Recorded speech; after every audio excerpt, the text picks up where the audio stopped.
Chamber and the Sandbox, and today's Zoom meeting is about employment law update. So I got a few notes I'm actually going to read because I can't memorize everything. On March 27th, Prime Minister Trudeau announced increases to wage subsidies and loan programs for businesses. With the constantly evolving situation and the government updating their supports in response, it can be difficult for employers to know which is the best route to take. We are grateful to have our employment lawyer and an HR professional on the call with us today to provide guidelines and insight into these new changes. In a moment, I'm going to ask each panelist to give a brief introduction of themselves, after which we'll proceed to the Q&A. To submit a question, please choose the Submit Question the Moderator option within your Zoom platform and type out your question, and I will read the questions and direct them to the panel for response. So, the first person is Janice LaRue from HR Performance and Results. Janice, you want to just give us a little intro on yourself? Sure. Thank you for the invitation today. So as Todd mentioned, my name is Janice LaRue. I have a business called HR Performance and Results, and we're a full service HR professional services firm. And we work with clients in all different industry sectors. We basically assist them with all employment related matters. And we've obviously been incredibly busy over the last few weeks assisting clients with any matters related to COVID-19. So I'm happy to be able to share some knowledge with all of you today and answer any of the questions that you may have. Back to you, Todd. Excellent, thank you, Janice. And up next, Doug McLeod, McLeod Law Firm. Thanks, Todd, and welcome everybody to today's webinar. I've been practicing labor, employment, and human rights law for the last 30 years, and never seen anything like this before. And as you can imagine, like Janice, I've been fielding a lot of calls the last 3 weeks or so about how employers try to manage through the COVID-19 crisis.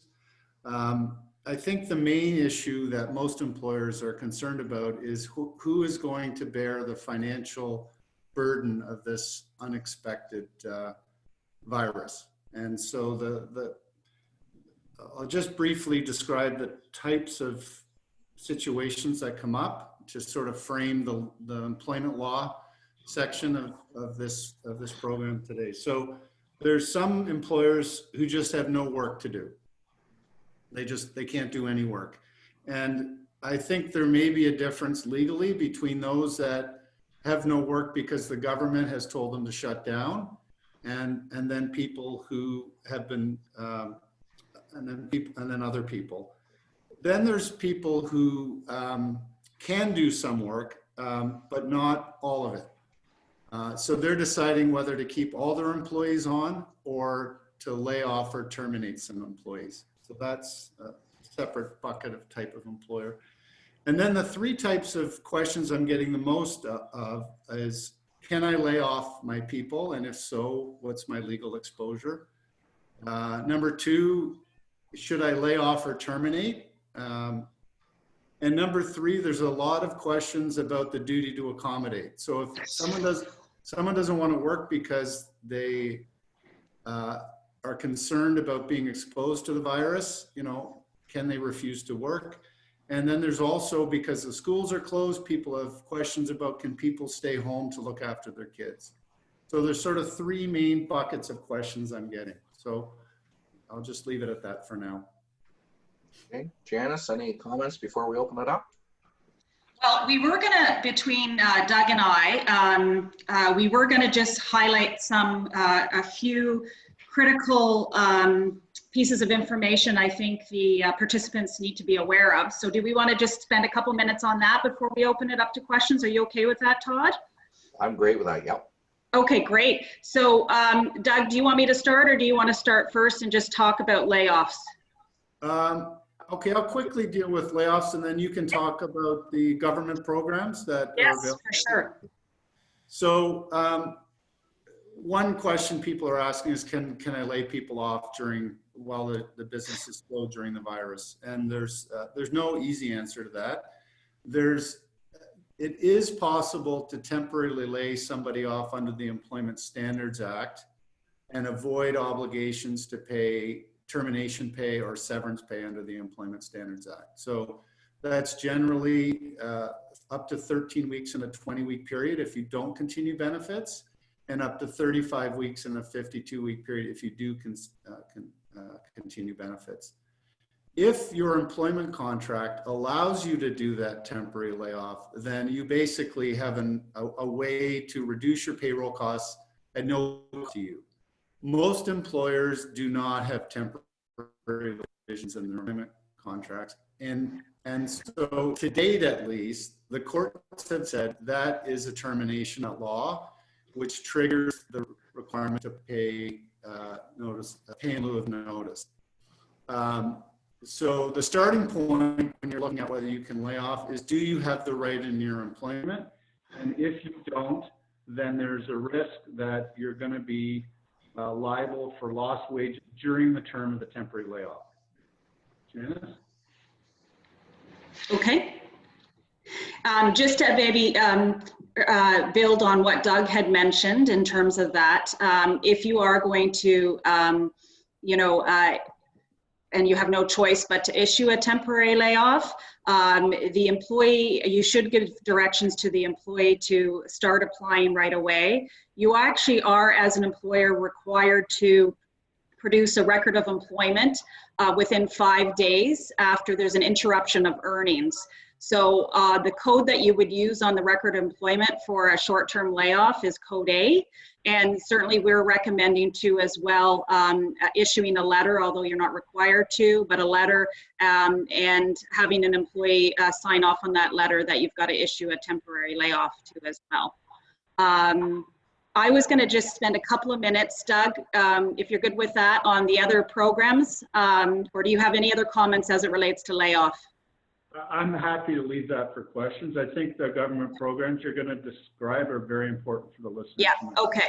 So for those of you who didn't watch the press conference yesterday with either Trudeau and the Minister of Finance, Bill Morneau, they did announce a few more details, although we don't have obviously all of the details yet because they're still trying to figure it out as it relates to the wage subsidy that Trudeau announced on Friday for businesses where they could be eligible up to 75% of employee salaries on the first 58,700, which works out to be about $847 per week.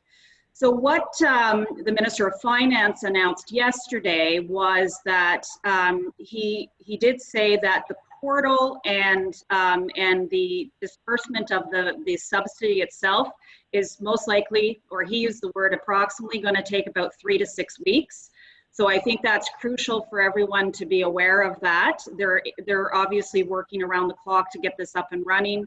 And it is going to be administered primarily through the Canada Revenue Agency.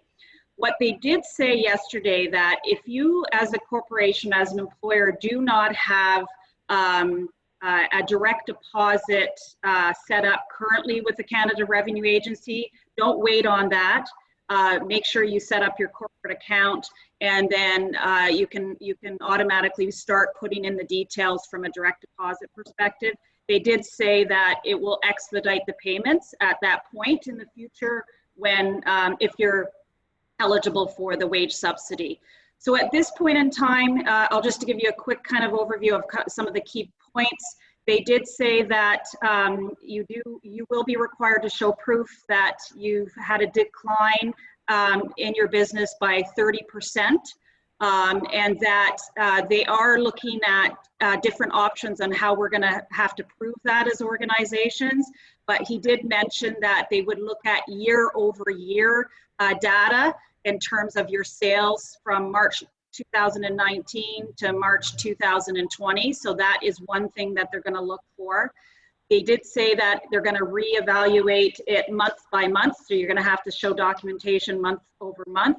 At this point, they did still say it was 3 months, but we don't know if that's going to change as well. And they did say that it's for all businesses, regardless of size, regardless of how many employees you have, with the exception of public companies. So that was essentially the biggest announcement yesterday. And then some of you may have some questions. What do you do in the meantime? Well, we, you know, as Doug mentioned about temporary layoffs, if you're in a position to issue a temporary layoff, there are a couple of programs that we would encourage you to take a look at. One of them is the top-up program, and the second one is the work-share program. The work-share program, the intent of the work-share program is really to spread work out amongst your teams, or what they refer to as the work-sharing unit, and where, you know, you could have employees potentially working 3 days a week, and 2 days out of the 5 days, they could be collecting unemployment insurance. So they just changed their application timelines. And so what they're asking now for employers to do is to submit their application 10 calendar days prior to when you want to actually execute on the work-share program. So if you're thinking about work-share, our recommendation is, you know, don't wait, start looking at the application form. They did lessen the number of documents you have to fill out, but get that underway. And then the second program, real briefly, is the top-up program. And that allows you as an employer to register a top-up program where you would pay the difference between what they earn on unemployment insurance and up to 95% of their salary. So there is, well, I guess now about a week and a half ago, when we contacted them, they were actually processing them and registering them within 48 hours. Now, given the volume of applications, you have to be patient because it probably will take a little bit longer in terms of the processing of those applications as well. Okay, so over to you, Todd. Okay, I'm going to actually ask a quick question because this came up several times yesterday when I was discussing with different chamber members how this rolls out. And Janice, you did say about the you have to show the 30% loss, which I understand. Yes. It makes sense. I mean, the government certainly isn't a place to top you up if you're certainly making the money that you were making previously.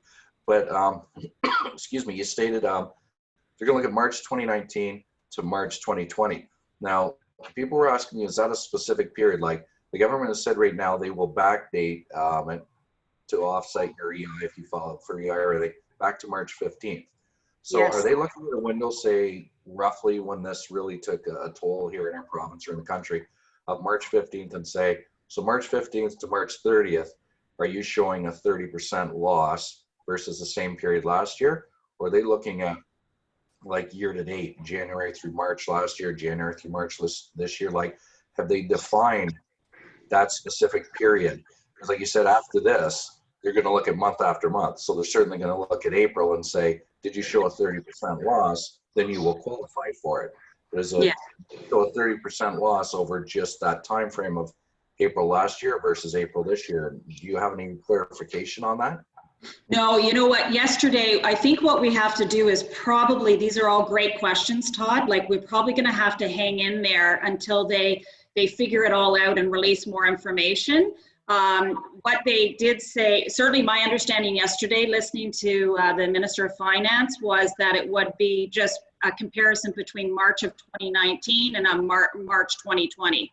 So, which is very different than what, you know, looking at it over a course of a period of 12 months, right?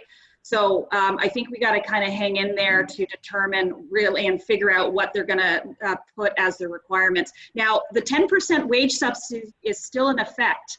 So the wage subsidy that was announced a few weeks back, if you haven't already done so, we would still encourage you to get that up and running. And the wage subsidy is the 10% deduction off your source deductions. So the payroll companies, I actually haven't had a chance to look even if all the payroll companies have the information through their website right now, but that's something you can certainly take a look at as well and certainly take advantage of it at this point in time. Okay, so sorry, that's a good point then. So yeah, a lot of businesses would still qualify for the 10% subsidy even if you didn't qualify then for the 75%? Well, at this point in time, I don't know, like I don't have any current information that they're going to change that, but that may be something they change. but you know, you still could go ahead and actually apply the 10% wage subsidy, because they haven't announced that they've eliminated that program. Right. Okay. Yeah. Okay. Here to either one of you. Says I'm a contractor and pay myself from the company. Am I able to apply for the wage subsidy? If you're a contractor, sorry? Yes. If you're an independent contractor? It says self-employed contractor. It says pay myself from the company. Okay. Well, at this point, they haven't announced anything from a wage subsidy perspective of how that would impact independent contractors. So, you know, we don't have those details at this point to really be able to actually answer that question. So I just wanted to jump in on your last question, and that is they're not going to be tabling legislation till next week on the wage subsidy. And as you know, the devil's in the details on these kind of programs, and they've been shifting so quickly. So as Jana said, you know, a week or 10 days ago, they introduced a 10% wage subsidy.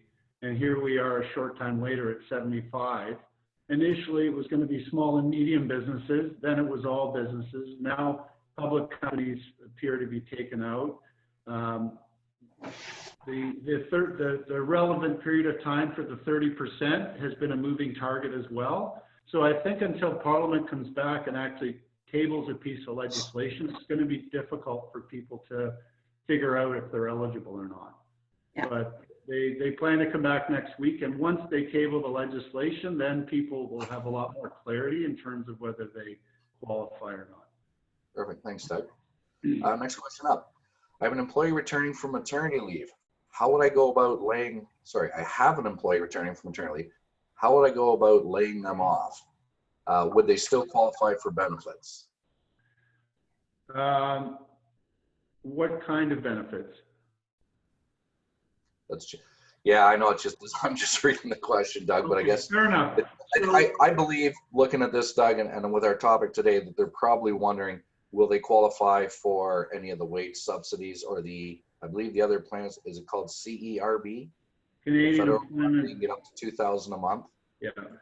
So again, just a person coming back from mat leave is normally entitled to come back to the same job they had or a comparable one.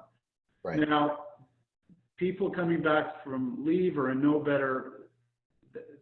more rights than regular employees. So that if you're laying off everybody because you have no work, then you can lay someone off coming back from mat leave. Now, in terms of whether the person's entitled to EI benefits or not, that would depend on the EI legislation. And this is a question that the government may have thought about already, and they've changed the eligibility requirements for people coming back, because this would be from no fault of their own. And there obviously is a public policy and people taking pregnancy and parental leave. So, you know, my guess is if there's a gap in the legislation right now, that the government will fill it. They're just working, you know, they're just working so hard right now trying to figure out all the different issues that need to be dealt with. And that will be one that will be dealt with, no doubt.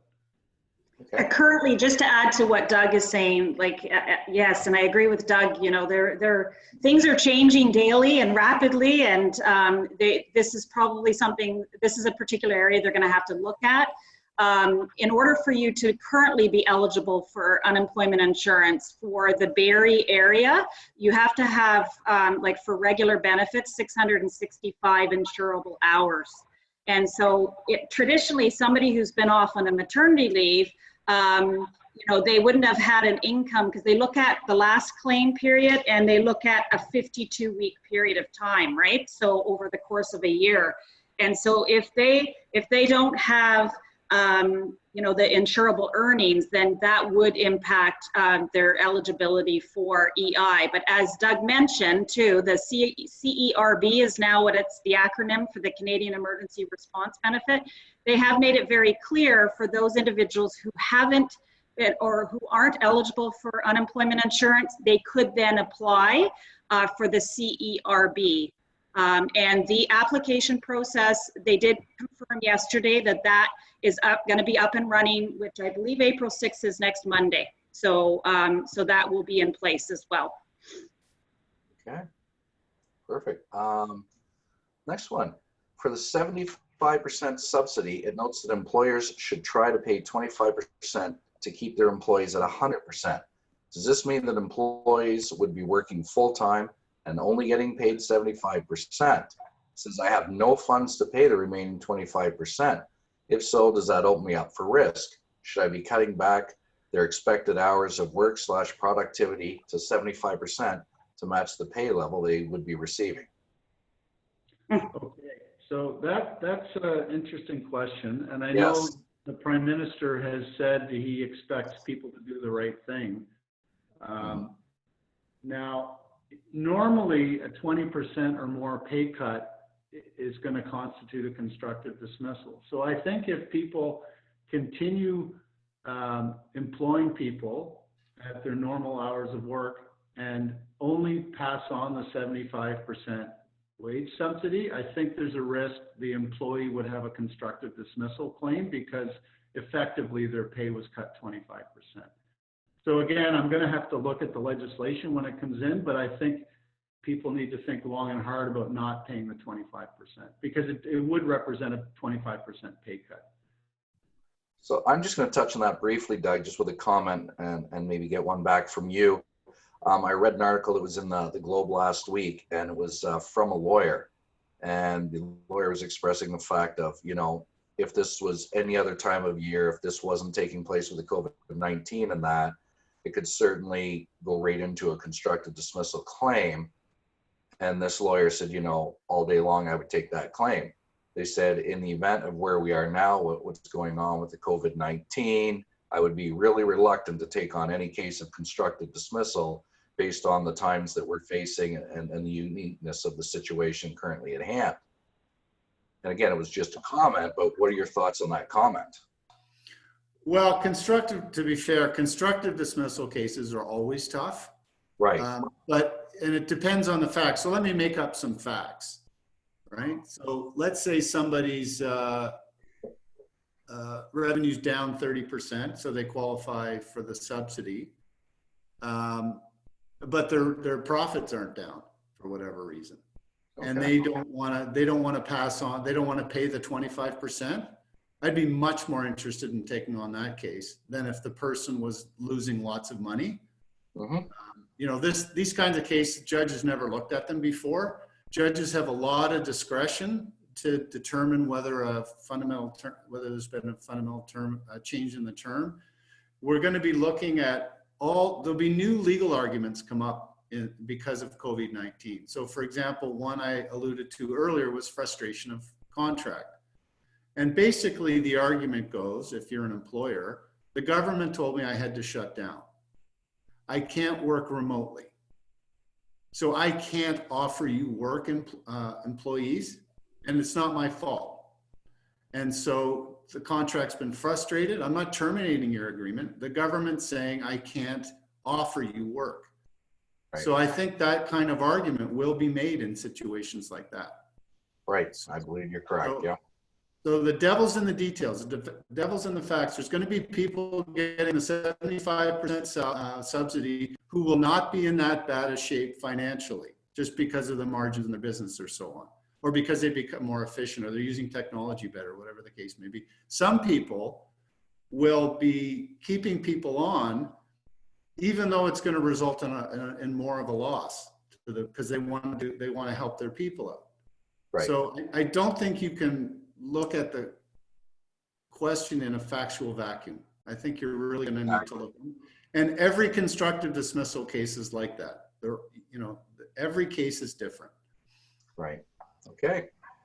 Here's an interesting one. Do you believe there'll be enough money to go around for the amount of businesses there are in Ontario to all get these wage subsidies? I think that's a question for Prime Minister Trudeau and the Minister of Finance, Bill Morneau. Like they did announce, and I don't recall specifically the number of billions of dollars that are going into these wage subsidy and everything else that they're doing, but I guess it's a wait and see, right? I think the estimate is 71 billion for the first 3 months. Correct. I believe that was what they announced, yeah. So it's a lot of money, and, you know, the government gets to print money and take on debt. So there's no, you know, I guess unless, you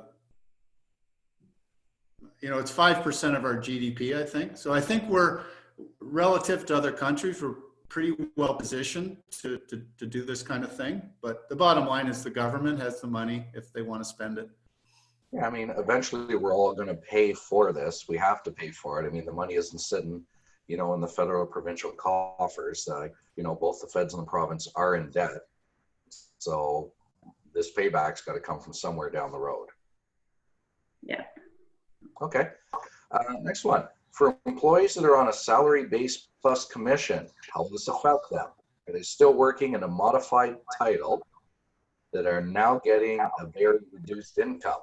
So does the wage subsidy apply for the loss of commission above base salary? Well, you know what, I think these questions would be probably better answered once Doug and I look at the legislation next week, right? Because, you know, at this point, we don't have enough information to really give an educated response to that, right? Yeah, that's a very good question. And that would, you know, for especially salespeople are on 100% commission, you know, it's going to be an all or nothing proposition. So let's stay tuned next week and see what they have to say about that one. Okay. Our revenue year over year is down by 23%, but the receivables actually paid are more than 30% less. So would we qualify for the wage subsidy? Yeah, yeah, we don't know these, like at this point, all these questions as it relates to the wage subsidy, we don't know all of those details at this point, right? Yeah, I know the feds have been a little slow to roll this out. I mean, they did announce it last Friday. Monday's Yes. supposed to be clarification, but I think simply because of questions like everybody here is asking, there's probably more questions than answers, and it's going to be a little bit for them to actually roll this out completely. But I do understand that they needed to roll out this program quickly, and that's why they did it Friday without any background to it and said, we'll get the details to you, because from what I understand, they were about to crash the EI. And once you crash the EI, you could be 6 or 8 months before anybody would have ever seen a check. So they had to stop the influx into the EI system. Yes, yeah. Yeah. Okay. I've laid off staff and now qualify for the 75%. How do I go about recalling my staff, and should I wait for a certain amount of time? Well, my recommendation would be at this point, hang in there and wait until all the details come out. But Trudeau made it very clear, the Minister of Finance made it very clear, they do want employers to essentially, the words they used, rehire their employees, take them off layoff and bring them back on to the payroll. So, again, hang in there. I wouldn't make any decisions at this point or even send a message to your employees at this point, because you don't know. Again, they're giving 3 to 6 months as the time, 3 to 6 weeks for the time frame, but we have to wait and see. Yeah. Okay, and just a side note while we're discussing that, somebody did reach out to me yesterday about one of their employees and said that they had laid off their employee recently, and their employee had qualified for EI. That employee actually received a notice yesterday from the government that they had automatically switched them over to the CERB, as they would be higher on that than on EI. So there are things happening behind the scenes that a lot of people aren't aware of also then. Yes, and they did also say to announce that if the individual hasn't started collecting the unemployment as of April 6th, then it will do an automatic switch over to the CERB so they can get the monies into employees' hands a lot quicker, or individuals that have applied for EI. Yeah. Will not-for-profits and charities be recognized as well to receive these wage subsidies? They said yes. They did say yes. Yeah, I think they're looking into it specifically because it's hard for nonprofits to prove the 30% reduction in many cases. So I think they're going to be looking at special rules for nonprofits. Okay. I have a few employees that have recently changed jobs within the last few months. How will they be affected with EI claims? And is it minimum hours / weeks at a specific job or across them all? In order to be eligible, is that the question, Todd? Yes. Yeah, like if they're working for the same company, and even though they may be having 2 different job rates, the insurable earnings would be combined, right? So you have to meet the insurable earnings requirement, which is the 665 currently, unless they change that, to be eligible for regular benefits. It's 600 insurable earnings to be eligible for sickness benefits. Okay. Okay. Yep, thank you. If I already laid off one of my employees, is it possible to have them now working from home and request the wage subsidies? Well, devil's in the details, but I think this is exactly what the Prime Minister wants. I think he wants employers to bring people on temporary layoff back. And I don't think the Prime Minister would care whether it's remotely or to the employer location. So, yeah. Yeah. Let's see. If I have laid off my staff and they are waiting for their EI to come in, but I recall them in the meantime, will they then not receive the EI for the time they were laid off? I don't want them to hurt any more financially than necessary. Well, there is a 1-week waiting period, which they still have not changed. So 1-week waiting period where they wouldn't receive any EI for regular benefits. They only waived the 1-week waiting period as it related to the sickness benefits. Okay. Yeah. So it depends on the, I guess the answer to that question was, it depends on how long they've been off, right? For? Yep. Okay. Okay. My company is not an essential service, so it is shut down. It appears my company would qualify for the wage subsidy. Can I still apply for the wage subsidy if the province continues to keep my business closed? And would I pay my employees to stay at home?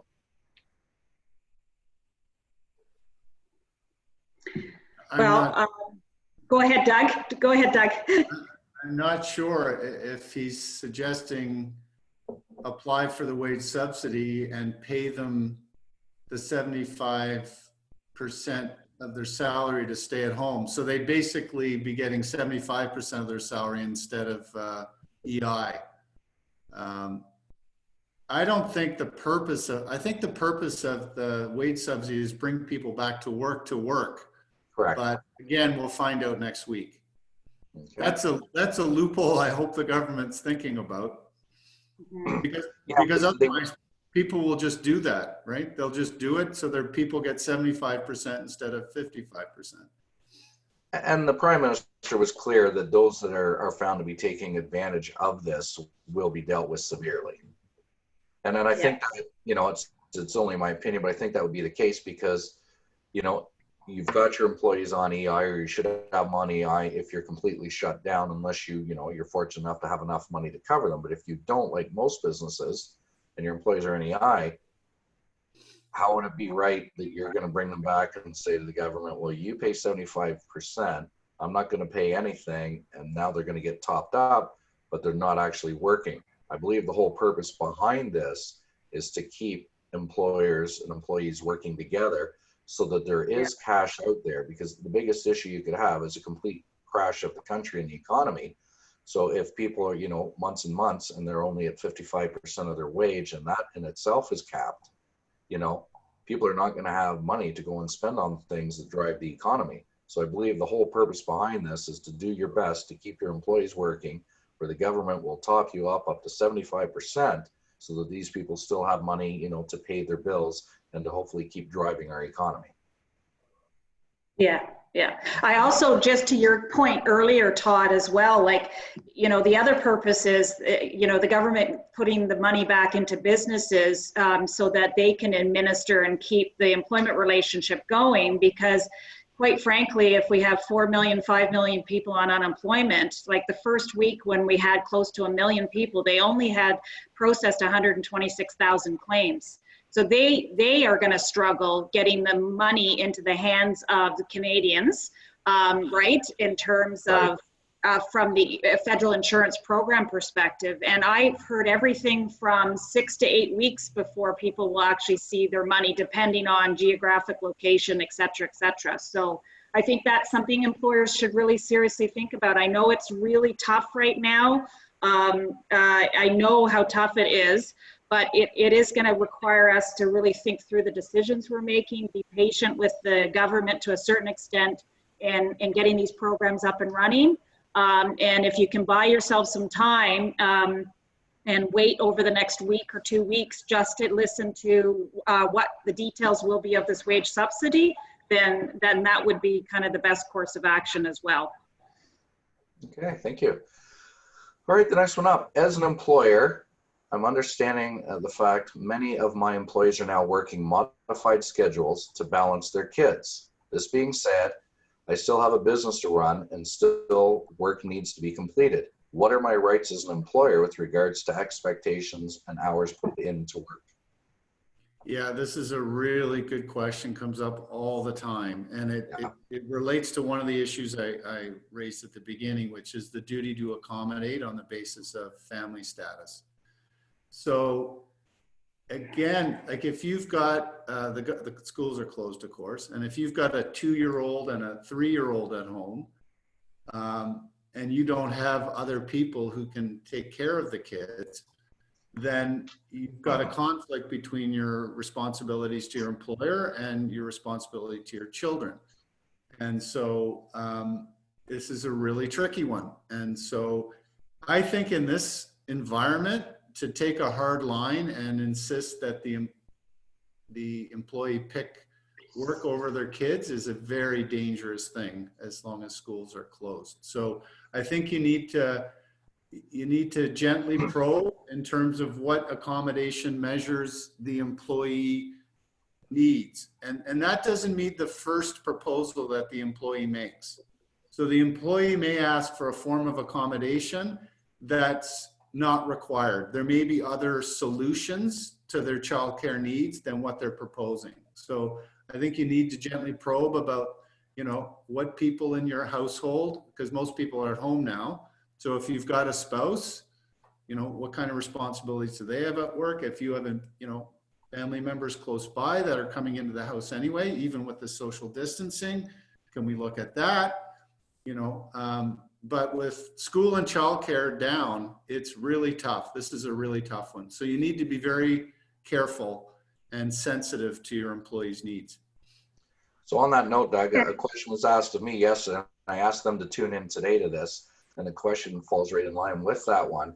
And it was that this person's operations manager, they believe that they need this person in the office. This person is stating that as long as school is out, I have to be home with my kids.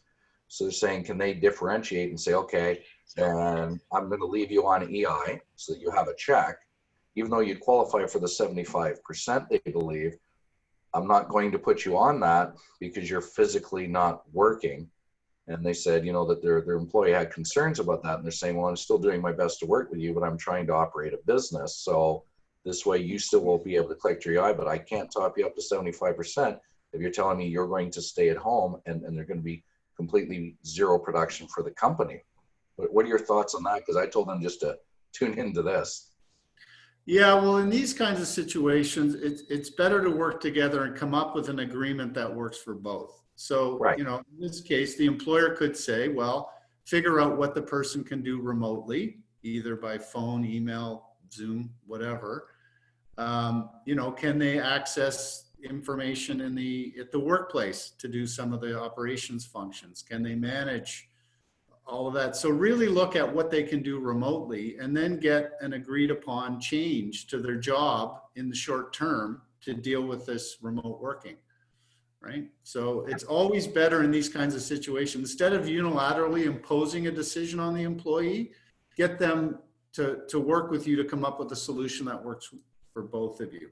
So my thing is, I think most people, they take their responsibility as a parent extremely seriously, and they take their job extremely seriously. But when push comes to shove, family, that's their main responsibility. Absolutely, I agree. It's not to say they're not going to work with the employer. So I would not take a hardball approach to this situation. No. And I agree, and that's sort of, and I'll put it over to you in a sec, Janice, but yeah, that was sort of my comments to them, but I said, you know, they asked what my opinion was if I thought they were being fair about this. And I said, you know, the question is, can your employee do anything remotely or not? Does it physically have to be at the office? And they said, yes. They said they can't do anything remotely. So if they're not at the office, I need them there. You know, I can push things out and we can, you know, work with other people within the office to get the things done we needed, but not all the operations this person would take care of. But they said, we don't want to see this person suffer. We want to work with them. So we're recommending they go on the EI. That way they have a steady form of income until this is behind us and their kids are back at school, and therefore they can come back to work on a semi-full-time basis. Because this particular question, Doug or Janice, was in regards to the fact that this individual said, I physically cannot come into the office. I need to be with my children, and I'm not comfortable coming to the office because there are other individuals in there, even though their office is separated and they have plenty of social distancing. You know, I said, your employee certainly has the right not to come in. And they're saying, okay, what is my right as the employer? And I'm like, yeah, I'm just the president of the chamber. I'm not a lawyer. I'm not an HR specialist. So tune in tomorrow morning. So Janice, any comments on that?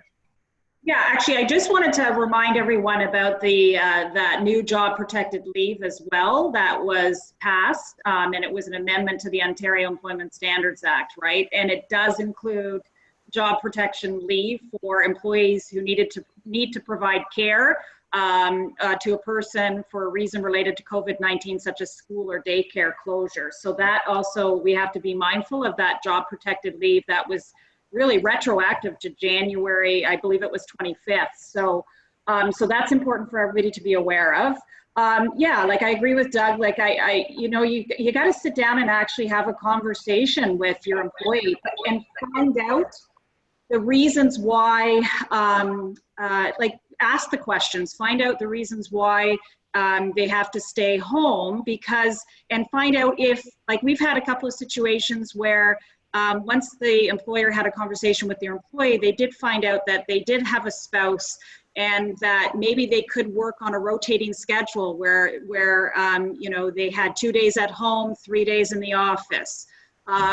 We've had many situations where we've said, sit down and understand what their concern is, where they didn't know that their child had a compromised immune system or that they were caring for somebody who was maybe considered more vulnerable, right? And so it kind of changed the strategy and recommendations on how to deal with it. Okay, perfect. Yep. All right, next one up. Excuse me. My business is an essential service. I'm worried about an employee becoming sick and risking their own health and the health of every other employee. If an employee is to get sick and is required to stay at home, would they be considered laid off if they can't work from home? Would they be covered under EI or wage subsidies? Well, if they're actually sick, then okay. So if they're experiencing symptoms and they've called telehealth, public health department, or their general practitioner, and they've said self-isolate, then you can produce a record of employment. Again, the insurable earnings to collect would be $600 for sick benefits. And the employee should go on and apply for EI because they could be eligible for the 14-day sickness benefits. And if an employer actually directs an employee to stay home, then that is also kind of a box that they check when they actually apply for the EI sick benefits. The other thing just to note too as well, if not everyone's aware of this, if you have anyone in your workplace that has been tested positive for COVID-19, there is a requirement to report that to the Ministry of Labor within 4 days in writing too as well. So that would also be important to educate your employees on. And in our experience, we've had not the Ministry of Labor, but the Public Health Department that when someone gets diagnosed with COVID-19 in a workplace, they do then contact the employer and tell them basically everybody has to self-isolate for 14 days in the workplace. So we may be starting to see that with the Ministry of Labor as well. Okay. This one might be a little bit of an overlap. If I'm an essential service and employees need to be on site, but are uncomfortable coming because of social distancing. What are my rights and what are theirs? And then in brackets, not wanting to stay home because of childcare sickness, but because of fear. Yeah, that we were. Yeah, I think, again, if it's a health and safety concern, you got to give the employee a lot of latitude. So, you know, if people are expressing health and safety concerns, unless you think they're completely bogus and can prove it, I think you're really treading on thin ice to second guess them or especially discipline them. That would be a very high risk maneuver. Okay, so, and I'll just throw it, excuse me, frog with that. I'll throw it from my perspective only because I'm in the construction sector. But let's say I have an employee that says, I'm not willing to go out and work because I'm concerned that I'm going to come in contact with somebody that could have this. If that is the case, what would you do with them? Would you put them on EI? How would you deal with an employee that says, you know, basically, till this is over, I'm not comfortable coming to work, period? Well, if the employer, Okay. if the employee, if it's basically a work refusal under the Occupational Health and Safety Act, then you have to follow the protocol under the legislation. And so, you know, you'd have to involve the Joint Health and Safety Committee if you have one. If you don't, if you and the Joint Health and Safety Committee don't agree, then you'd have to escalate it to the Ministry of Labor, and the Ministry of Labor would have to decide. Now, my guess is you'd have a hard time getting an MOL inspector in at the moment, but that's the process under OSHA. Yeah. So Yeah, there are, just to add to that, there are different options. Sorry, Todd. Oh, go ahead, Janice. Okay, there are different, like we are dealing with, and it's not necessarily workplace related, which is what Doug just spoke about, but we are dealing with obviously a heightened sense of anxiety.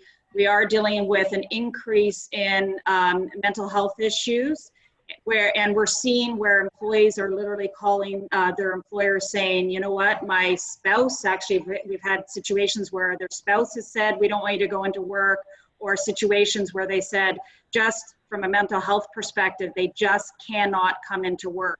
So, you know, there are options. You know, you've got internal policies where, you know, if someone has accrued vacation, you can offer for them to, you know, ask them if they want to take some vacation time during this period of time, or if you've got personal days or sick days, those are options that you can certainly talk to your employee about. And, you know, there are, yeah, if you've got somebody, and we've had a number of cases where people just, you know, they may have ran out of their vacation, may have ran out of their personal days, and they actually have come in and said, please, I will sign what you want me to sign, but issue me a short-term layoff. So that could also be another option where that person goes off and you issue them a short-term layoff. Yeah, okay, because a good example too, again, is someone that reached out to the chamber yesterday, a construction company that said, we have 5 individuals on one working site, all within the same company. 4 of them are fine working. The last individual says, I'm not comfortable with this. My family's not comfortable with this. And while the other 4 are saying they deem the work site to be safe, they have no concerns or fears because they are able to social distance. You know, what is the rights of that one individual where even the site foreman has deemed that the work site is safe, that they've put all the protocols in place. So they're saying, what are the rights of that individual? They have the right to override everything and say, you know, even though it's been deemed a safe work site, you don't feel comfortable, but the foreman's deemed it safe. The rest of your fellow employees have deemed it safe, and you say that you're just not comfortable coming in. Is that a gray area? Is it a point of a layoff notice, a temporary layoff where you go, I can appreciate that, and family first, your family's not comfortable, so we believe the site's safe, and it is safe, but you don't want to come in. How do we deal with that person? Again, because of the potential exposure under OSHA and because this is a work-related refusal, I would talk to the employee and try to reach an agreement. So you're not unilaterally imposing discipline or you're inadvertently triggering a violation of OSHA. So if they want to be laid off, then, you know, I don't see why you couldn't lay off because it's by agreement. But if you lay someone off without pay in a work refusal situation, I think, you know, you could be getting into trouble. Yeah, Yeah, and Todd, that's what they were asking. Go ahead, Janice. yeah, I was just going to say, so we've had a number of our construction clients, one in particular, because the Ministry of Labor is out there in full force right now, especially in the construction sector. I know they've issued, I think Ford announced how many orders they issued yesterday, and they shut down maybe 4 construction sites. If you go to the Ministry of Labor website, they have a long list of standards that should be applied on the construction sites. And we've had a couple of clients where the Ministry of Labor came in and they gave them the clearance and they said they're doing everything they can and they're A-okay, right? And that kind of situation where even the Ministry of Labor's been in there and said the company's doing everything they can and we're good with the practices, I think that also gives you a basis for the discussion with that employee who is fearful, right? And just have that conversation and work out, like Doug said, an agreement with the employee on what they want to do moving forward and allow them, you know, to go home and either access their vacation or apply for unemployment. Yeah. So the difference between Janice's scenario and the one you raised, Todd, is that in Janice's scenario, the employer called the Ministry of Labor and got the okay from the health and safety perspective. Right. Okay. Yeah, and they didn't call, because they're out there auditing, and in the example I gave, the Ministry of Labor actually was on the job site on Friday, and they had a situation on Monday, so they actually could go back and say, look, the Ministry of Labor was on this job site, they were good with everything we've got in place, and then go from there. Yep. Okay. Next question. And here we go. What would be the best route to take for this situation? Prior to COVID-19 and social distancing, an employee of mine was constantly late for work and abusing his rights. I approached the employee, letting him know that his job was at risk and if he was to continue with this behavior. The employee continued to act inappropriately and we were in the midst of laying him off, but held off due to this situation with COVID-19. So back to the beginning, what's the best route to take on this situation? Well, I think, and I don't know if this person you're talking about, but some people are looking through these situations from the normal lens of an employer who wants to rely on their strict legal rights about attendance management and all of that kind of thing. Right. And I'm not saying we have to throw it out the door completely, but we need to put the exceptional, unique circumstance we're in into account. So, you know, you really have to dig down on, you know, was the person really late for that reason? You know, people, I don't know if they were driving a car, taking public transit. If they're taking public transit, people are very nervous. They may have had problems at home because of COVID-related issues with their kids or other people in their family. And so I think you really have to take a non-adversarial approach here and find out if the person is really abusing the situation and or you're just trying to strictly invoke your legal rights. Because if you do, and it turns out the fact pattern is not what you think it is, you could be exposing yourself legally on the road. So don't make decisions precipitously is, I guess, my overriding advice here. Yeah. Janice, you look like you wanted to jump in. Oh, no, it's all good. I was also going to just say, you know, Doug mentioned earlier about the duty to accommodate, right? So, you know, as it relates to tardiness issues or absenteeism issues, you know, you got to be able to, as an employer, have a conversation with the employee, figure out what the facts are, the reasons why they're late.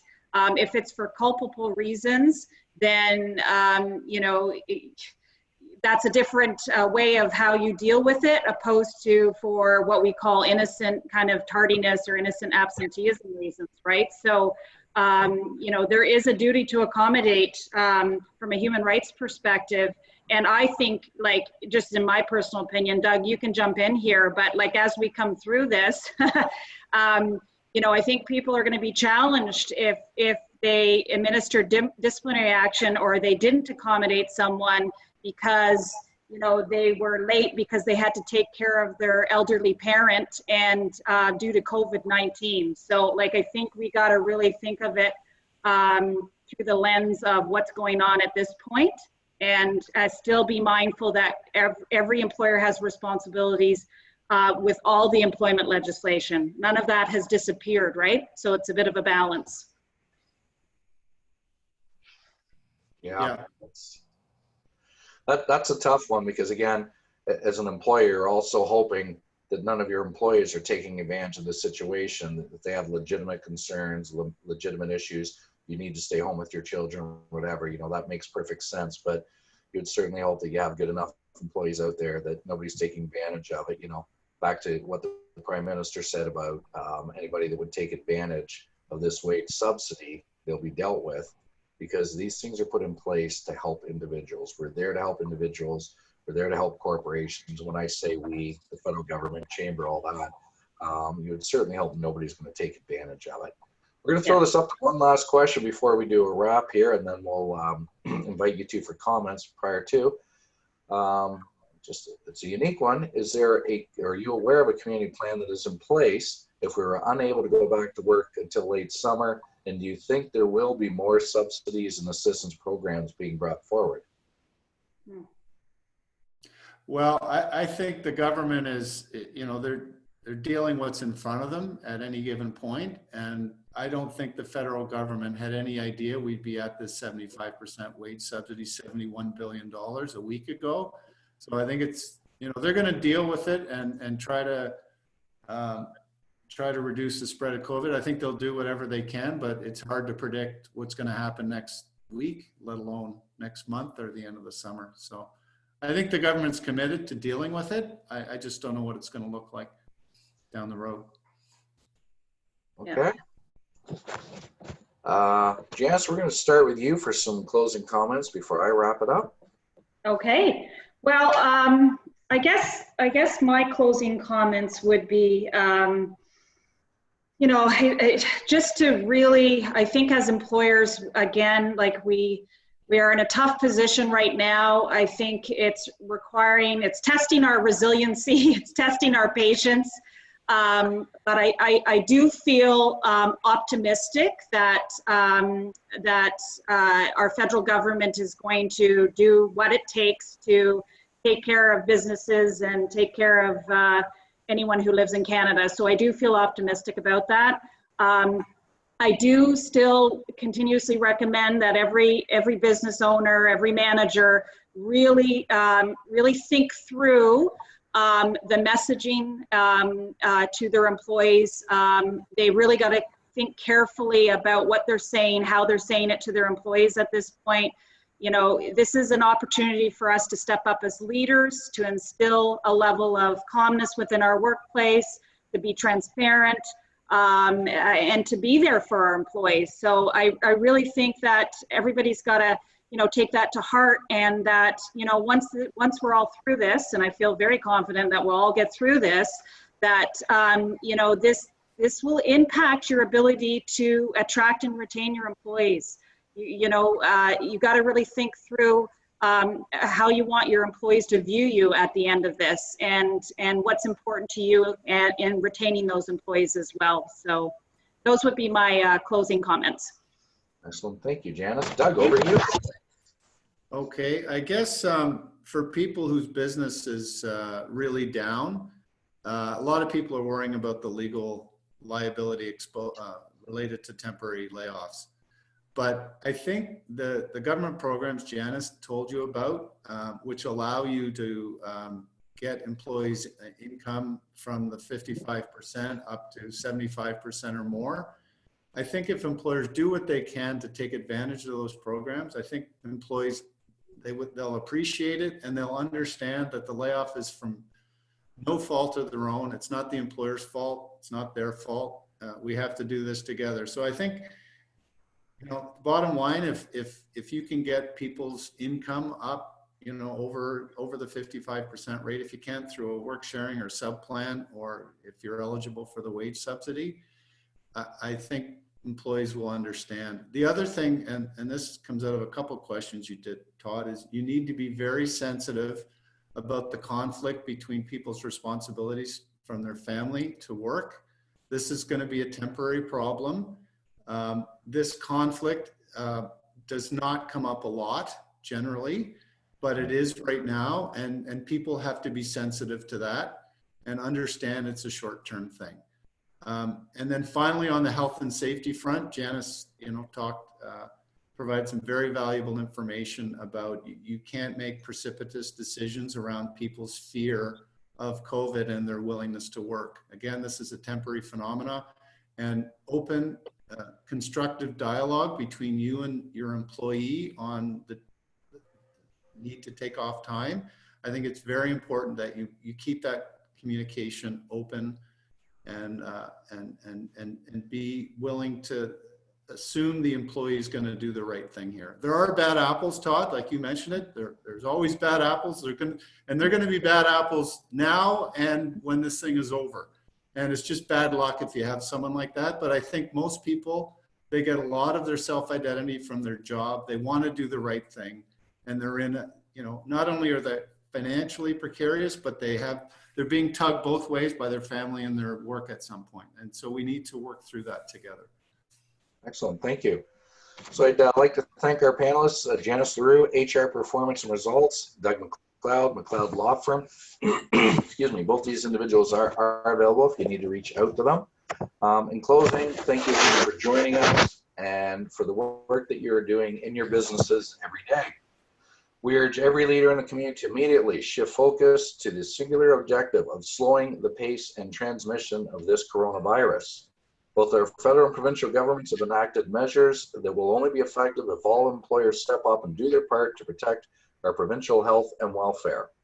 All levels of government have expressed a commitment to protect businesses, employees, and everyday Canadians to ensure that we can all come through this together.